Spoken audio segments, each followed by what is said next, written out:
జాలి లేని ఈ లోకం కోసం, కరుణ చూపని ఈ కోసం, ఈ ప్రజల కోసం 40 దెబ్బలు తిన్న యేసయ్య, ముళ్ళ కిరీటం పెట్టుకున్నటువంటి యేసయ్య, ఉమ్మి వేయించుకున్నటువంటి యేసయ్య, చెదరించుకుంటున్న, కొడుతున్న, మోదుతున్న వీపును చూపించాడు.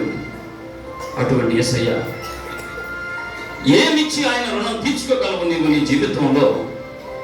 ఆయన కోరుకునేది ఏమిటి? ఆయన దాహాన్ని తీర్చమని అడుగుతున్నాడు.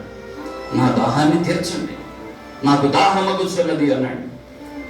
ఆయనను ధర్మశాస్త్ర బోధకులు, పరిసయ్యులు, ప్రధానర్చకులు, పిలాతు, సైనికులు, భటులు యేసు ప్రభుని గొల్గొతా కొండకు ఎక్కిస్తున్నా, తన పాదాలలో నుంచి రక్తము ధారాళంగా కారుతున్నా, తనకు మేలు చేయని ఆ కొండను కూడా, వేడిగా ఉన్నటువంటి ఆ కొండను కూడా తన రక్తముతో చల్లబరిచాడే.